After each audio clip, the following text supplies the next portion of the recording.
Trigger warning. This conversation that we are about to have is not for everyone. I have a question that's been haunting me for quite some time. I want to know, why are men, young, strong, brilliant young men, killing themselves? Today I have on Niyc Pidgeon. She's a positive psychologist who specializes in suicide prevention. She lost 2 of her close friends to suicide. Former Miss Great Britain, Sophie Gradden, who was also a contestant on Love Island, and Caroline Flack, who was also a host of Love Island. She's been on global stages. She's given TED Talks. She's written books on the subject. She's become a leading expert in suicide prevention and positive psychology. I'm super happy to have her on the show because I know this is a conversation that many people don't want to have, but you'll be surprised. It may hit home for you and your family and your friends closer than you would imagine. Welcome to the Renaissance. Thank you for having me. The thing that I'll add is, like, if anyone is struggling or suffering right now, then the best place to go to is to call or text 988. And that doesn't actually have to be if you're in a crisis. It can be just if you want someone to talk with and someone that you want to share how you're feeling and receive support from. So 988 is an amazing, amazing resource. Yes, and I'll definitely leave those in the show notes because we want people to have those resources. So, Niyc, the question you're here for, bottom line, is why are men killing themselves? I mean, it's crazy. Like, I've worked in this field for the last 20 years, so it makes me feel old. I worked as a psychologist for the last 20 years, and it has got worse and worse and worse. I think related to men specifically, because men make up around 70 to 80% of all suicides, which is just astonishing. That's a huge proportion. I think it's because men are conditioned growing up to put on a brave face, don't show your emotions, get out there and do it, just get it done, just keep on going. And it's almost like it's been some level of shameful to actually feel the way that we're feeling. The other thing that comes up in suicide prevention research is that men actually have access to lethal means more easily. So things like access to guns, for example. So whilst women have more suicide attempts, men actually have more successful suicides. Yes, you hear these statistics where men are 4 times more likely to commit suicide than women. And that's just astonishing. And it's particularly in developed countries. This is not happening, you know, in the undeveloped world, I should say, or the developing world. It's happening in places like where you're from. It's happening all over, and it doesn't discriminate. It does not discriminate. And I think what we're seeing now is the world is so busy, so fast, so intense. And then we had this huge kind of pattern interrupt through COVID, where all of a sudden everybody is isolated. Everyone had this opportunity to almost not just reset, but really take a long, hard look at themselves and their lives and how they'd structured things and set things up. And being isolated does nothing for our mental health. It's great in small amounts to give us some solitude and some peace, but actually belonging is one of the strongest preventative factors for suicide. So as soon as we take everyone out of society, we lock them in their homes to try and solve this problem of the pandemic, we actually have created another problem with mental health. Yeah, this is very interesting because I really didn't realize how much the pandemic had an effect, I guess because we were living through it. But even before the pandemic, I remember I had a family member of mine who told me, it was something like, I said, "Oh, how do you know this person?" And he said, "Oh, he's one of my internet friends." And I had never heard that concept. This was maybe like 10, 15 years ago. And I'm a millennial, right? I'm 41 we years old. old. Right, we're old. Like, the idea that you would have, like, he categorized it as an internet friend. Honestly, I never heard of that before. And it was shocking. So it was kind of like, this was happening before the pandemic from my perspective. And then the pandemic was just the icing on the cake or the nail in the coffin. Yeah. And I think it's almost like a hangover effect. Because when everyone came back into the real world, it was like exciting. It was, we're free. We finally can get back into work. But then it almost kicked in because seeing what I've seen over these last kind of few decades, psychology wasn't mainstream. Psychology was like this weird thing where if you go to a therapist, there's something wrong with you. And certainly in the UK, it's not as normalized as it is here in the States. So you kind of add all of this together, and we're coming out of this pandemic experience feeling a little bit discombobulated and not really knowing where to land. Now, COVID has been great because it actually brought psychology into mainstream media. It brought mental health onto podcasts, and people are having conversations now at dinner tables that they just wouldn't be available to have before. So that's something that I'm really, really grateful for. It's also opened up the inquiry and the opportunity for people to get more support than ever before. Totally. So if we look at like a lot of the businesses or a lot of the like new ventures or new apps that are coming out, the mental health space is absolutely thriving. Yes. And it's because people need it and they're ready for the support more than ever before. But it still doesn't take away from the fact that whilst suicide is the most preventable cause of death, it's also getting worse and worse and worse year on year. Yeah, there's been an explosion, right? And many people don't understand if it's, the cultural elements, the technological elements, or if there's actually truly mental illness has grown. Where do you see things in terms of the actual genesis or the cause of it? I mean, it's so complex. And what I love about suicide prevention work is there's really simple things that we can do to actually create a change, but there's not one size fits all solution for the complexity of the social issue that we face. So we have something called the DSM-5, which is a categorization of mental health conditions. And that is, if you have these 5 symptoms, then you're struggling with this thing. Or if you have these 3 things, then you might get diagnosed with that thing. We also have in positive psychology a handbook of human strength and virtue, which was invented a lot more recently in the year 2000 to actually act as a counterbalance to what it is that goes wrong with people. So instead, we can look at what goes right with people. So mental illness could be a cause, but you could still also have someone who is mentally healthy who experiences an extreme life challenge like a divorce or like loss of a sibling, a child, or a parent, or a natural disaster that is then catapulted into a place within themselves and their lives that they feel like they're not able to cope. So what we actually get to do, and a lot of the tools that I work with in positive psychology are focused on building strong, resilient individuals with more ways to cope so that when those hard times do hit, and they will hit, we actually have stronger internal resources and stronger interpersonal resources to be able to weather the storm and get through those hard times. Yeah, but this traditional, say like the DSM-4 or 3, there was a focus on treatment, right? Where the person just shows up with their problems, where we're trying to be proactive about our resilience by therapy or working out, whatever it is that gets you to be your best self. We want to strengthen that in positive psychology, if that's what I understand.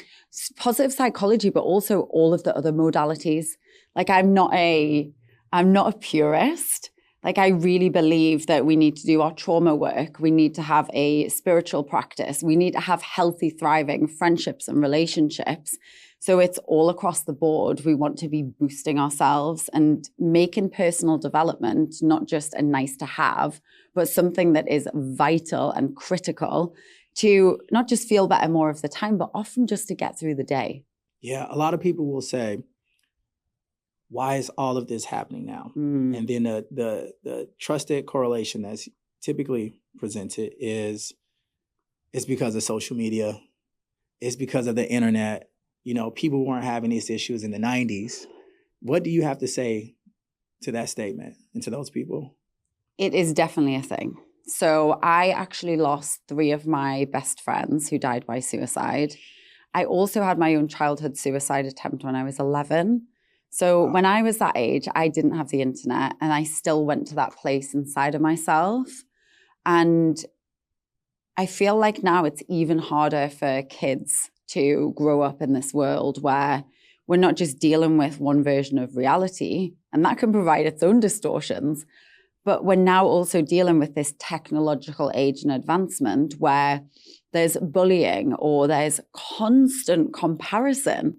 There's constant judgment and self-judgment around, how do I look? What do I say? Am I doing it right? And I have people on the phone literally every week, whether it's a celebrity or it's a client or it's an old friend from back in the UK, and everybody's dealing with the same issue. Often it's kids and it's the parent that's calling me and they're like, Nick, my child is not okay. They're in a crisis situation. What do I do? And the stories that I'm hearing is that kids are getting bullied in spaces online that the parents aren't actually getting access to. And it's going on behind the scenes. Mm-hmm. And these kids just feel like there's no other way out other than to take their lives. And it is horrifying. My friend Sophie, so she was Miss Great Britain. She was on a reality TV series called Love Island. And she came off that show having skyrocketed to stardom.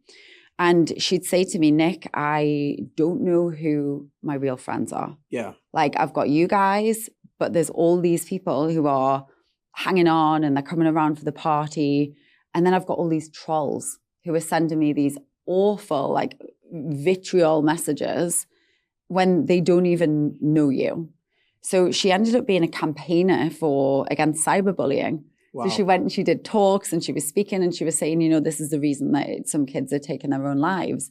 And then 3 months after, there's a particular video that I watched. 3 months after she filmed that video, she actually died by suicide as well.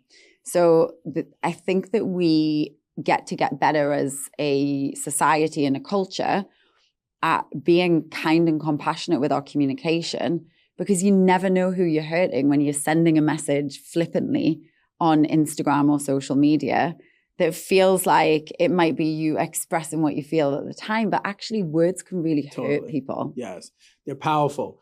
And don't look at the comments is what I always say. Yeah. I agree with Joe Rogan on that one. Just do your thing and keep going. But it's not always easy, by the way. You said quite a few things, by the way. So a suicide attempt at 11 years old. First off, I'm happy you're here with us today because that it could be a totally different reality and we wouldn't get to know the great Niyc Pidgeon.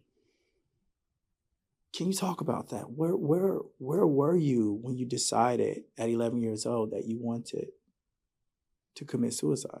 I mean, I was getting bullied really badly at high school. I just moved from primary school to high school.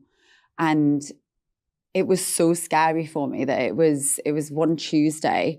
And I always felt okay when I was in academic lessons because they were structured and I was very, very academic. So I felt like in a safe space. But as soon as it was PE and so as soon as it was sports, there was less structure and more fear. And we'd been into school multiple times to talk with the teachers and nothing really ever got better. So I actually took a lot of medicine from my mum's medicine cabinet and I ended up going into hospital, staying there for a few days, got pulled out of school and was homeschooled for 6 months before I could get into a new school, which was like my new lease of life. But I think casting my mind back to where my heart was at that time, it really was the feeling that there was no other option other than to do that because I couldn't face the day. And that's why so much of what I talk about in the body of work that I bring forwards is like, sometimes we really do just have to keep going for one more day. It's like the next hour, the next day, the next week, and making it not such a big thing that you have to go and reach these huge goals or you have to be here forever and figure it all out. We just have to make it really small and simple for ourselves. And at that time, I couldn't see how I could do that. You were 11 years old. And that's a big eye opener because there was such complex emotion for you that you were feeling at 11 years old. I mean, that's just, to me, that's what blows my mind because most people I don't think would look at a child and say, oh, they have a hard time. Mm-hmm. Oh, they're struggling, right?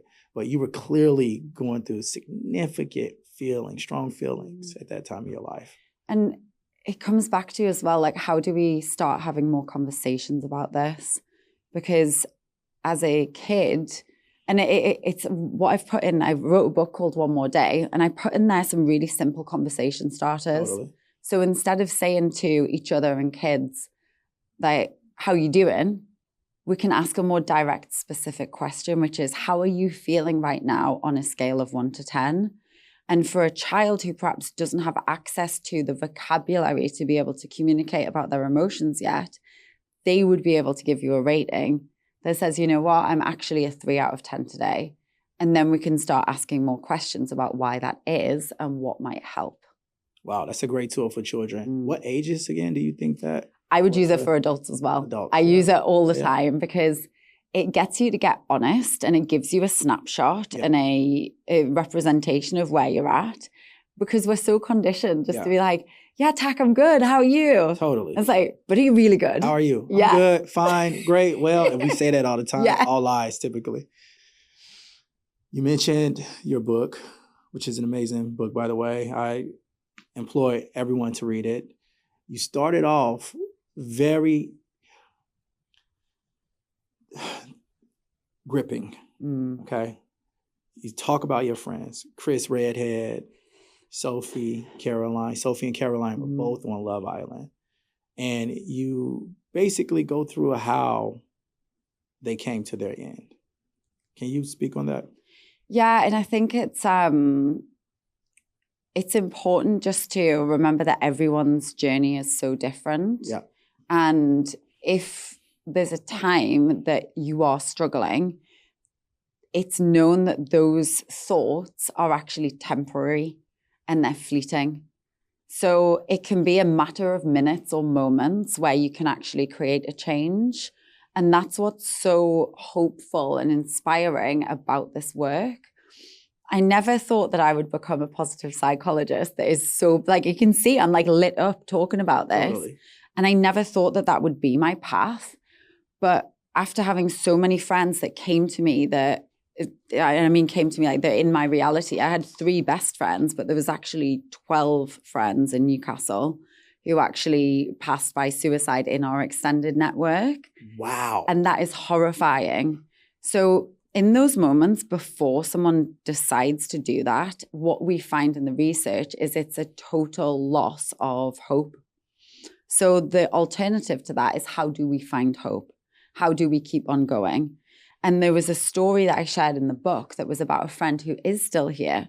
And what she had actually done, she was in New York and she had made a plan to actually take her own life. And I think that this was around COVID time as well. Mm-hmm. She ended up, but right before she was going to do this, she couldn't find her phone. And she wanted to send a message to her husband and to her kids to say, I love you. She couldn't find her phone. She went to try and find it. By the time she'd found her phone, she no longer wanted to do it. And she is still here. So I think that I'm getting chills saying this. Yeah, that's we want to remind people that in those moments, like, if you can just hold on, if you can just reach out to someone, if you can just remember that there is hope and things do get to be better, then you can get through those thoughts and feelings and actually go on to not just survive one more day, but truly live amazing, better lives, whatever that looks like for you. Yeah, we have these thoughts, right? And we're thinking whatever, and it comes to our brain. We don't know where it comes from. We just have a thought, right? You can't even control what comes into your brain. Just popping in, popping out. And thoughts of suicide pop into your brain. And ideally, hopefully, if you hold on, oftentimes people realize that it'll pop out, just like how they wanted a sandwich that day or whatever frivolous thought came into their mind. And it's about just kind of just waiting it out, I believe, just holding on just for a little bit, see if you still feel like that later in the day. Yeah, like holding on. And also, this is where like access to lethal means comes in. So for example, I was in DC doing some work at the Senate there for some of the bills that we want to get passed for suicide prevention. And one of those bills was removing access to lethal means. So what we want to do is we want to lengthen the space and time between someone having the thought and taking the action. So if someone can actually see that there's something around them that would help them take their own lives, it's easier. If you can't see them or they're locked away or you can't get access to them, then you're way more likely to decide to keep on going. And what we've also found in the research, which I find so fascinating, is if someone has a plan to die by suicide and they've chosen a particular way to do that, they will not then change to a different method. So that's why things like having the barriers on bridges or having signs on freeways, if someone goes there with that intention and there's a barrier up on a bridge which prevents someone from jumping off, they're not then going to go somewhere else and find a different way to actually take their own life. They're going to say, okay, maybe now I don't want to do it. Yeah. So it's really trying to make that timeline longer between the thought and the action that can really make a difference. And another way that that can be supported is through friendships and through conversations, because we know that talking, it's so simple and so basic. Yeah. Really helps. It works. I know, right? It really just helps. Speaking to someone or asking them how they're really doing. I hear so many times, even in the hospital, just as an anesthetist, just hearing patients struggle. And, if we have 5 minutes sometimes as clinicians to just talk to them about, hey, you feeling okay? A lot of times I'll ask my patients before I anesthetize them, are you okay? How's your morning going? And I get the craziest answers, right? Sometimes it's, I'm fine, I'm okay, I'm angry. Or it's like, hey, I'm really struggling, and having someone to actually listen to me, no matter what I'm saying, not saying that like you change their life like right then in that second, but just them having someone to be an ear, it's just miraculous for them. And they go on and, they go on about the rest of their day feeling a little better. 100%. And it was cheap. It was free to contribute to someone's happiness like that. That's the thing. It's like, it's cheap, it's free, it's easy. But there's also historically so much stigma around talking about our feelings and talking about mental health. So I think that it's a path that we get to walk powerfully, but also with patience, knowing that it's going to be incremental changes and those daily actions and steps that compound to create big results over time. So that person that you spoke with probably went home and just had like a little bit more of a warm feeling in their heart. That couple of days, yeah.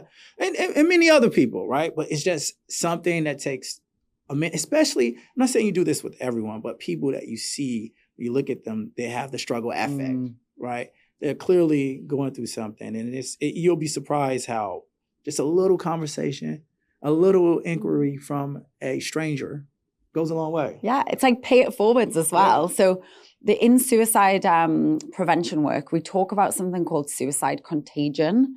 So this is the effect of suicide being normalized. And in the example of my friends, once one person's done it, now all of a sudden it becomes an option, whereas previously it might not have been.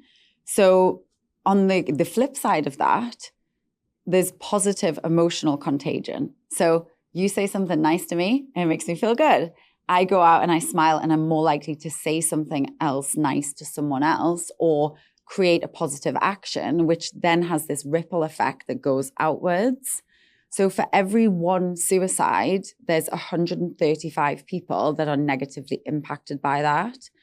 But for every one person who works with positive psychology, there's also 135 people that are positively impacted. So we've just got to continue to like tip the scales in the favor of the good rather than the struggle. It's in every ancient civilization, the Greeks, whatever, like you always read something where it says, hey, if you do something negative, it's going to come back to you in a negative way. If you do something positive, it's going to echo through eternity.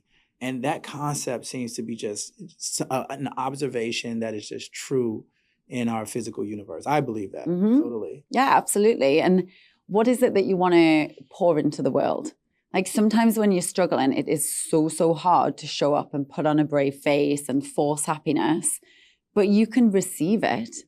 So the more open we get in being vulnerable and sharing what it is that's going on for us and allowing ourselves to be supported, and then also showing up for our people and being willing to be that helping hand, that person that someone can rely on, but also being the person that's like, okay, come on, like you can do this, and giving someone the extra fight, the extra level of hope and optimism, because the science says that this can be prevented. When you talk about Sophie and Caroline, what they were going through, you talk about not understanding who is truly in your corner, right? Just total confusion with newfound fame, right? Trolls, right? How does that, with in a new era where you have social media, you have reality TV shows, we didn't have those when you were 11, and you still tried to commit suicide, right? What were the themes that were present when you were 11 years old that was still present when they committed suicide? I mean, it's still the bullying. It's the bullying. And it's also the resource within ourselves and within our circle. So I shared a framework that actually Sir Richard Branson shared with me. So I met him on Halloween, actually, in 2016 for the first time. And we were around a bonfire. He was dressed as Peter Pan. And right, wild. And we were doing a Q&A session. Yeah. And he shared this framework about the circles. So I put that into the book because what he teaches was really, really powerful. And he teaches that you have to look after your circle first. So you have to look after yourself, your own body, your own well-being, your own mental health.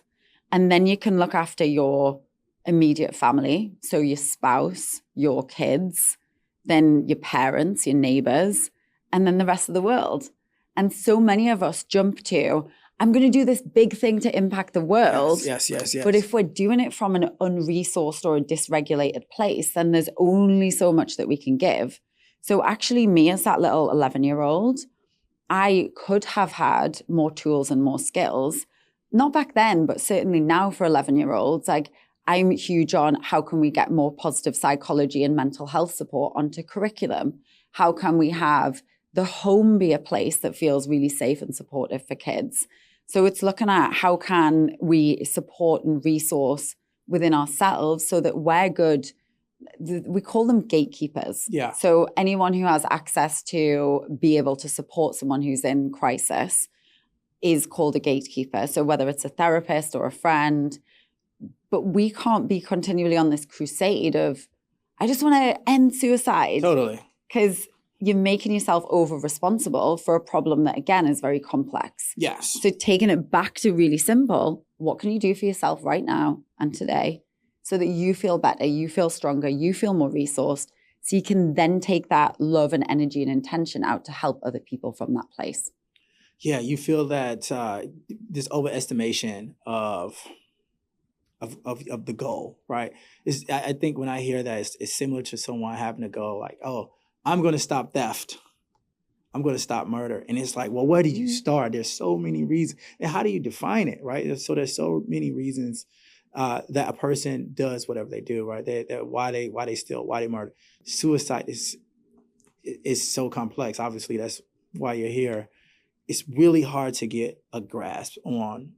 Even when someone commits to it, it's very difficult to stop a person that has actually said, hey, this is what I'm going to do. I have a plan. In fact, a lot of the research points out that people are excited.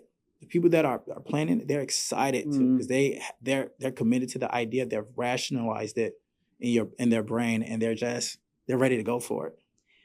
And you're correct. So it's almost like there's a loss of hope in the process of handling mental health or being on a mental health journey if someone's suffering. But then in those moments, once someone has decided, there can be a lot of clarity and a lot of peace. And I certainly saw that with my friend Chris. So he had traditionally, and you always hear this, life and soul of the party, amazing entrepreneur, so cool, so stylish. And he was struggling with being labeled as someone who had bipolar disorder. And I remember the last time I saw him, we were sat on a park bench, and it was very rarely sunny in Newcastle. It was actually a sunny day for once. And we're eating lunch, having a little picnic. And he said to me, Nick, the doctor said that I've got bipolar, and I refuse to be labeled as that. So I'm not accepting the diagnosis. I'm not taking the medication. I'm feeling better. And he was on a good track. And then a couple of weeks later, he was gone. So it's no situation is going to be the same, but there's some warning signs that we can look for. And the more that someone has strong social support and has someone else to actually live for, the more likely they are to choose to live.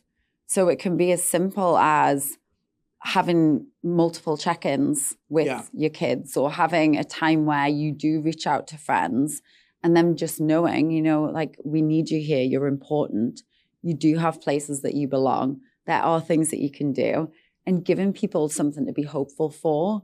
So putting something in the calendar and say, right, we've got this thing that's happening, we've got a birthday, or we're going to go do this thing, and giving someone a future focus point so they've actually got more of a trajectory, or more of a reason to actually continue to live. Yes. You know, it's funny when you talk about the gatekeeper concept and how that support is just so pivotal. There was a time in my life. So in college, I had to go find like a support group of some sort, right? I had to do an assignment. I can't remember what class it was, but I had to do an assignment, and I found these support groups. The first one I found was AA. So I would go as a sober person, right? Did not have a problem with alcohol. I'm not even sure if I was drinking alcohol then. And I would go, and I found them to be spectacular, right? They would open up with the guy who he was the opener. He would have a story. And these stories, you never know how they were going to start and where they were going to go and what was going to happen in between. But they were always phenomenal in the sense of, it really made you think about, how did a person start off in life, many quote unquote normal, and end up in a place where they've lost everything because of substance abuse. And I found myself going to more AA meetings. And I even became slightly, it's funny, I kind of became addicted to going to support groups, because you would walk in and people would give you so much enthusiasm and so much support. It was beautiful. And they would talk to me, they would say, hey kid, I wish I would have came in at your age. You're doing the right thing, working on your problems. And I would think to myself, like, how did these people get here? And oftentimes, people who seem to have everything, right? They came from, good family, lived in a good neighborhood, went to good schools, and they were struggling in life. But that support element of it was it was phenomenal. I mean, I loved it. I mean, I was addicted. I would go after that semester was over, I would still go to different addiction. I mean, drug addiction. I even went to sex addiction. Sex addiction. Do you want to know a secret? It was amazing. Me too. Like, I went to AA, CODA, because I think as a psychologist as well, like, I'm always curious about what support is out there. And those groups are amazing because, again, it activates that sense of belonging. Like, you do have somewhere. Yeah. They're also free. They're also consistent. So you can actually find one in your area and you can show up, or you can go online nowadays. And you get to see just how problematic these patterns are that we have within our human condition. And it gives you a reference point to say, you know what, I don't want to go on that trajectory. Like, this is the start of my new life. But if you look at the whole ethos of something like AA, it's very, very, very successful. Totally. Because it has the concept of one more day. Yes. That's all we're doing. Yes. One more day. Yeah. And if you just apply that principle to whether it's a performance goal and you want to be better at something, or you want to stop doing a particular behavior, or you just want to hold on, that can get you through. And then you'll look back and you'll be able to see just how far you've come. Yeah, absolutely. And it was fantastic. Those people that I shared that time with, I truly appreciate. I remember them, and they're with me every day. And they were just like, again, they were so supportive. It was just counter what you deal with when you're online, right? In the wilderness of the internet. And that actually leads me to another point in terms of when we talk about these algorithms actually increasing the social contagion of suicides. These companies, Meta, Facebook, Twitter, whatever, they're not actively promoting suicide. They're actually, they're anti, they're completely against it. They're working against it. They're partnering with people. So how does something still become a contagion Like, is it hitting, or what? How's it even happening if it's being blocked? I think there's so much in this because there definitely are guardrails around things like social media or bullying and harassment in the workplace. There's corporate social responsibilities, well-being policies, and ultimately we've got such a huge gap that we've got to close from where we're starting versus what would be a perfect solution or an ideal scene, that there's a lot of work that we still need to do. And what we're seeing happening is, for example, on social media, instead of kids using the word die, or the kids using suicide, or even like take my own life, or I don't want to be here, they're using unalive. So actually, if tools are kind of scanning for words that are dangerous and shutting those down, they're just now using different words. So it's really, really scary that because there's a new vocabulary around mental health and suicide, we're not actually getting access to see what it is that's really going on. Yeah. Yeah, that's interesting. So that's very, I think for a lot of older people, it's very strange to hear that there are just active movements towards suicide with many of our young people.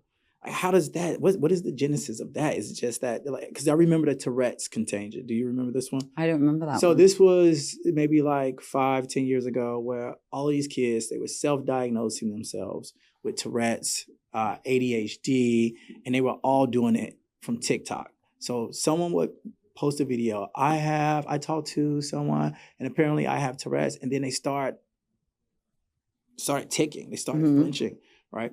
And it became a contagion. All of a sudden, there were these newly self-diagnosed people illustrating or showing symptoms of Tourette's, but they didn't actually have it. It just was a contagion. And it's dangerous because what we're also seeing is that kids are weaponizing mental health vocabulary and language against their parents. So I've heard many conversations where a child is coming home and they're saying, well, if I'm not going to do my homework, like if you make me do my homework, then I'm going to kill myself. And it's used so flippantly like that. Or, Mum, you're causing me trauma here. So it's like they've got the understanding of this work, but they're perhaps not fully embodied in it. And it's hard for parents to discern, is this a true crisis and something that I really need to be worried about? Or is it my child that's kind of playing a little bit with me and knows how to push the buttons? Game in the system. Yeah. Yeah, that's a tough one. I mean, I think about my dad. If I ever would have told him that I was thinking about taking my life, I think he probably would have took my life himself. Well, thank goodness he didn't. He didn't. I just don't like what there seems to be just like some chasm of where this all changed. And I just think it could be just the hyper communication of these concepts, right? Of these topics. Like you said, suicide is out there. And this is also a form of teen rebellion. It's the media has got a lot to hold itself responsible for as well, because there's representing that a suicide has happened in the media. It can be done in a way that is very careful and is in ethics. And there's actually a lot more regulation somewhere like the UK, where you're not allowed to even say what the cause of death was. It's different in the States. Yeah. And there's some reports that come out about somebody who's passed, and it gives you gruesome specific details of what happened. And that is actually not careful. And it's the opposite. It's actually harmful. Yeah. Because people see that media report, they see the blog, or they see the news article, and now someone has a picture in their mind. They have a reference point for how they might do that. And they also have the fact that this person is often a celebrity. So they are very loved, they're very known, they're very kind of held in high regard. And then there's a glorification that happens around, well, this person was amazing. So now you've got the loss of hope in someone that's struggling. You've also got this perception that if you take your own life, you're going to be revered, you're going to be celebrated. And then you collapse those two things together and you take a vulnerable person that now has an easier route out than they do to keep on going. So you can see how, let's say in a high school, there becomes a epidemic, like this spree, this flurry of suicides that can happen very quickly, one after the other, because a child is thinking, oh, well, it's okay to do that, so maybe I'll do it too. The biggest indicator, the biggest predictor of a successful suicide is a prior suicide attempt. So what we found is if we can stop the attempt, then we can actually stop the suicide. So we have to kind of reel it all the way back. And the crisis intervention teams are amazing doing their work. We have to do our work in the prevention space, and that starts with us. It's very interesting how this is a phenomenon in developed countries, right? What is it about developed countries? Countries that, you know, have the best healthcare, the best education, where men and women want to kill themselves, as opposed to in places in the developing world where it's just not an issue. Yeah, I mean, we have to look at how accurately reporting is happening, because it could be that we just don't know the numbers. And certainly some of the places that you've traveled to and you've done work in, how would we ever have an accurate register of that? Totally. And what we're also seeing is culturally, a lot of these developing countries, they often have really, really strong community. Yeah. They have really strong spiritual practice. So that also offers a benefit of if someone feels like, again, they have this place to belong, they are part of a community, they've got a connection to God, to higher power, to source, to themselves, then they might feel more resourced rather than less resourced, even though they're not in this developed world. I also feel like seeing the challenges and the chaos that goes on in our world now, it's almost like you getting hit with all of this information and these new scenarios to deal with, and we're expected to grow so rapidly. Yes. Technology, AI, it's moving so fast. So quick. Yeah. How do we keep up? Yeah. And it's that case of like, oh, I feel like I'm failing. Yeah. Or I'm judging myself so hard because I can't do X, Y, and Z. Or I tried, but I'm actually now in this place where I feel like I've got no other option other to take that route. Yeah. And it is scary. It's huge. I mean, 1 minute, you know, the big thing was, okay, if you want a job, learn how to code, right? You remember that was a big topic in the election with Clinton and Trump, right? It was like, oh, learn a code. You go learn a code. This is gonna, you know, you'll be able to have a job. Now, ChatGPT can code extremely well. Yeah. To the point where most people that are coding are like, I wouldn't learn how to code because I wouldn't have a job. That's only been 10 years. So the adaptation has really been challenging for many people. It's all happening so fast. And that's why we've got to come back to fundamental, simple principles of things like mindfulness, things like moving your body, things like nourishing yourself right. Because the simplicity, the texture of having a real experience where you're connected with yourself and others is always going to feel very different to the speed experience of being on your phone and being able to have access to high volumes of information very, very rapidly. Information that may not even be true, by the way. Yeah, exactly. And what is amazing and what I love about AI, like I use AI every day. I actually do a lot of integration between psychology and AI. So we can use it for our benefit. So I use it as a practitioner, and I'm looking at how can I build GPTs, which I've done, to take psychometric assessments and actually run them through AI and then apply them to our days and our weeks. As a consumer or as someone who is looking for mental health support, we've also seen massive success with AI tools for things like suicide prevention. Because someone might not have the mobilization within their confidence or within their vocabulary to be able to reach out and say, Tack, like I'm struggling today, like, can I have some help? Yeah. Because then that comes up with like a bunch of other things. Is Tack going to be available to help me? Do I feel like I'm a burden? Does he know how to help me? Is he going to be too busy? Am I then going to feel ashamed for asking for help? But you ask it in AI and you get an immediate response. You can feel supported. It can give you some pointers on what to do next. And it can actually remind you, okay, go reach out to 988, or who do you have as a friend who you feel safe talking with? So I think it's not the do we use AI or not use AI? Yeah. Or is AI good or is AI bad? I think it's actually the integration of the psychology and the AI together that gets to bring the consciousness and the machine so that we can actually build better lives by integrating both. Yeah, because I mean, many people feel it's just such a loneliness when if you're having issues and you say you Google or you chat GPT or whatever you do. Sometimes the criticism is that you're not getting enough information. Say if you go from one chatbot system to the next, whereas I think what you're saying is like we need some type of full integration where there is, no matter what chatbot you're on, everyone has access to deep and thorough, very specific help to prevent suicide. Yeah. Yeah. And it's educating the machine as well. So we've got to train the AI to be in ethics. Train the AI not just to be supporting what the user wants to do, because we've also seen some horrifying stories of kids taking their own lives because they've had a conversation with chat. Yes. And chat has actually guided them to do it because the machine thinks that that's what the user wants to do. Yeah. So that can be very, very scary. And it's not going to be something that happens instantly, because if you went into chat right now and you said, I'm thinking of taking my own life, it would give you a bunch of resources that would stop you from doing that.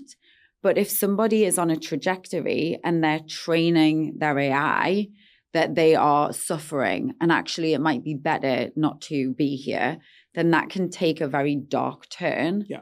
And again, it comes down to education. It comes down to exposure. It comes down to good people doing good things in the world. So we can take AI and we can build better tools using that amazing wealth of resource that we have. Yeah. AI, we talk about a chatbot, it's really just extrapolating. It's like, okay, if you think all the information on a Google search is correct, you're nuts. Then AI says, okay, hold my beer, because that's all of my inputs. Right. It's like all of my knowledge comes from all these searches, which is competing ideas, counterfactuals. I mean, you name it, that's what you're getting in a chatbot. And for a fragile, developing, brain, or even guys that think they have it together, I mean, it could be a world of trouble. It has been. Yeah. It has been. And I think you have to be curious when you use an AI and get great at questioning. Totally. You've got to ask better questions. You've got to correct it when it's wrong. I was doing some work for my marketing in my business, and chat came back and it said, so Niyc Pidgeon is known for having tattoos all over her body. And I'm like, I don't think that's me. It can get it not just a little bit wrong, but it can get it really, really wrong as well. Yeah, it hallucinates. And how do they know they're talking about, this pigeon or that pigeon? Yeah, exactly. Right? Like it's just, it can be all conjecture. Yeah, I find that the loneliness epidemic as well is affecting men and women differently. For guys, in your practice, are you seeing, how are they facing off with suicidal ideation in this AI technological area versus the girls? I mean, I see that it is easier for us as women to open up about the way that we feel, because just in society, that's how we've operated for so long. Whereas men have traditionally grown to be more stoic, that you must be a provider and protector. And in those frames that we've often adopted growing up, where is the space for men to actually connect more with that depth of emotion, or what people might say as you're being a big baby, or stop being a girl. It's these little things that get said to us as we grow up, we actually hold them, and it can be related to anything. It could be money doesn't grow on trees. Think about the power that has in your psyche as a small child, then growing up and believing that. Men are then told it's not manly to cry. So what do? Instead, they bottle it up. They don't talk about it. And that's why we see so many people in finance, for example, they're just walking off the top of their office building. Yeah. And pressure is just too much. It's the pressure, it's the stress, it's the I have to hit the targets, or if I, men actually say to me, I've heard this very, very often, I don't want to go and do my trauma work, or I don't want to do any psychology work because I think it's going to make me weak. Mm-hmm. And I think it's going to stop me from being successful. So I just need to be on this hustle harder, be really resilient trajectory to get to where I want to go. And then maybe when I exit the company, or maybe when I'm successful, then I'll go and do my mental health work. And it's like that paradigm and that thinking is so scary because there's so much more success that's available to you when you have the resources and you open up the space within yourself. And the fact is, if you are running yourself into the ground, you might never make it to that day when you reach the goal unless you take action and do the work for yourself right now. I'm sure, I mean, you coach some very elite professional people. And one thing I've noticed when I'm around these people is that how incredibly emotionally composed they are in a sense of their EQ, their emotional intelligence is typically very high, and it's helped them actually become very astronomically successful. We're talking billionaires in the sort. The people that everybody secretly wants to be, they're actually, in my experience, they're actually incredibly thoughtful because they're working on what they're feeling in the environment. And contrary to that, you have guys that think that they're only capable of 3 emotions, right? Happy, happy, sad, and angry. Yeah. It is like, angry and sad is really the same thing. They kind of have their normal, and they're either really excited about something or they're really pissed off. That, again, going back to my dad, that was what emotions that I saw in the men in his generation, my uncles and even my older cousins, that they were either happy about something, they were celebrating, kinda, right? They were just normal, or they were pissed. And that only gets you so far. You need more emotional dexterity to actually embrace the success that you see for yourself. Yeah, exactly. And I love that we get to role model that. So whether it's a successful person that you look at and you say, what version of successful do I want to be? Do I want to be someone that has the characteristics of having a good heart and creating an impact in the world and being able to have a level of self-awareness where you're accountable for the way that you feel and you're not projecting that on others? Because when you're building relationships and you're building teams, you're dealing with humans every day. Yes. So actually, if you are building businesses and you do want to be successful, being well-versed in human behavior and psychology is actually going to be an asset and a strength rather than a limitation. I mean, you see this with your children, right? Or in children or children around you, is that really when they're having issues, say they're having issues with other kids or they're having issues at school, and I'm talking really very young kids at that, it's usually developmental, right? The other kids, even though they're in the same grade, literally one kid may be 6 months younger, the other kid is 6 months older, and they don't get along because they're literally at a different development. And it's really a microcosm for how life is going to be. How you get along with someone usually comes down to, are we in the same stage of life, right? Are your stages of life familiar to mine? And if not, then there's nothing beyond that.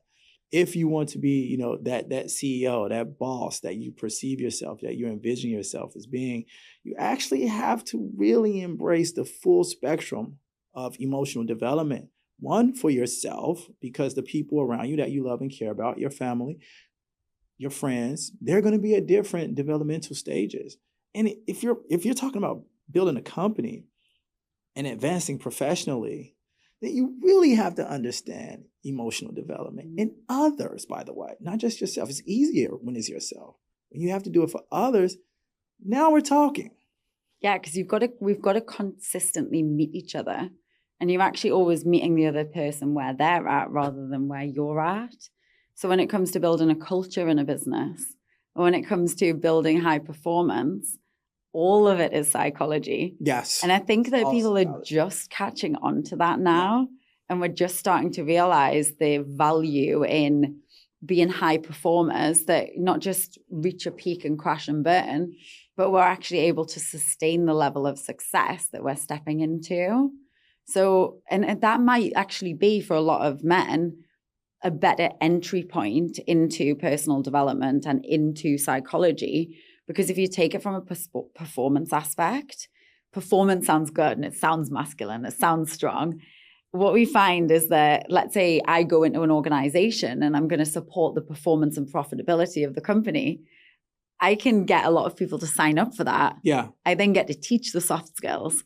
So I can then teach things like strengths, or I can teach things like active, constructive listening and responding. I can teach things like gratitude and hope and meditation, and do that from a place of the goal and the outcome and the frame as performance.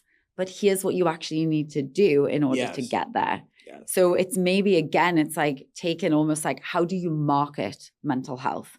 How do you market suicide prevention? Because those words and that language is going to turn a lot of people off. But when you can package it in a way that men are going to look and they're going to say, you know what, like I want to do that because this successful athlete did it, or this successful billionaire did it. Yes. Now it's all almost like accessible because everyone wants a Wendy Rhodes in their pocket. Yeah. And you can actually have that when you start to do the work. Yeah, it's very, I feel like so many men that I know that have struggled with mental health. And, you know, it doesn't have to even be mental health. It could just be confidence, right? It could be struggling with dating. You know, they feel like they're too tall, too short, don't have this, don't have that. Oftentimes they just feel so alone. And there is a loneliness epidemic. And you see it, like where a lot of guys particularly, they don't have those social webs where they can fall back on, and they have, and it's not part of guy culture per se to talk to each other, right? Just about how you feel, what you're going through. And this doesn't have to be touchy-feely, super emo conversations. Literally, like my friends growing up, we just never talked about how it was expected that you show up for whatever we were showing up for, whether we were going to the mall, whether we were hanging out, whether you were going to work, you know, and it's just compound your professional life. It compounds. You show up to that hospital, you show up to that bank, you show up to wherever you work, and you just get it done. No one cares. And we were told that all of our lives, like, oh, you got a problem? Great. No one cares.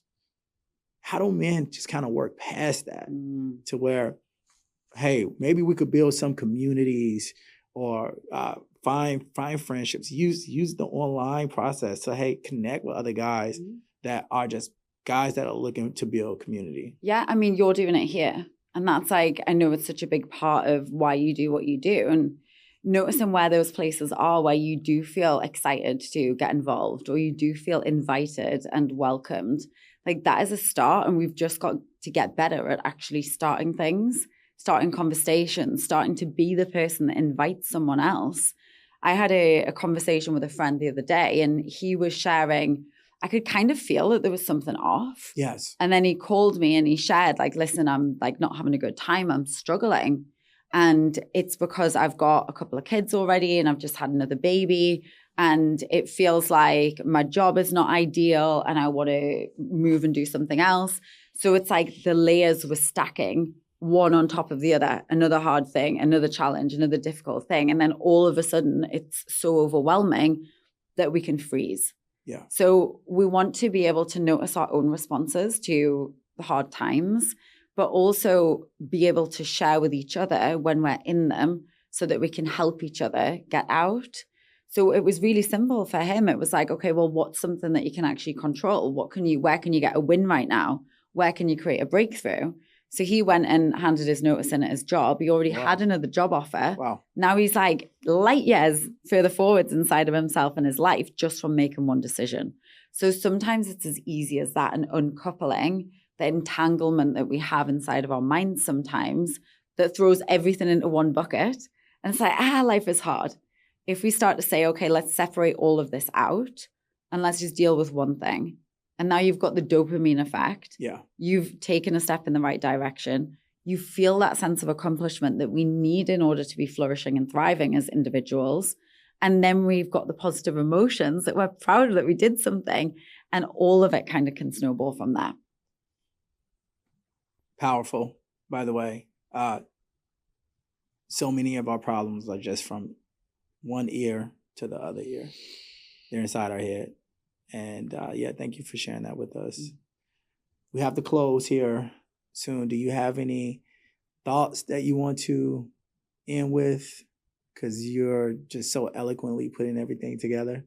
Well, thank you. The biggest thing for me is knowing that we do have the power to make a change. And I remember a journalist once asked me, she was kind of like laughing at me a little bit. And she said, Nick, you know, like you write these books, do you really think it's possible for someone to change the way that they feel in a month? And then I got my chance to have a little giggle because I know that we can change the way that we feel in a moment, not just in a month. And I think sometimes the hardest part is reaching for the tool or reaching for the connection. So you have to develop really, really simple ways that you can do things. So some examples that we can leave people with. One of my friends and he said that he was struggling and he said, you know, I'm really bad at reaching out for help. And I said, cool, like let's have a code word. So we have a code word where if he's having a hard day, he'll just send me the word. And I'm like, cool, I'm going to call him or I'm going to message him and say like, what's going on? Like, how can I support you? But sometimes it's that, like developing a protocol to make it as easy as possible. And then the tools, it's having a list of things. The note section of my phone is so useful. Yes. A list of simple things that you can do that are going to make you feel better. Get out the house, go for a 10-minute walk, or put on a meditation, or do a breath work.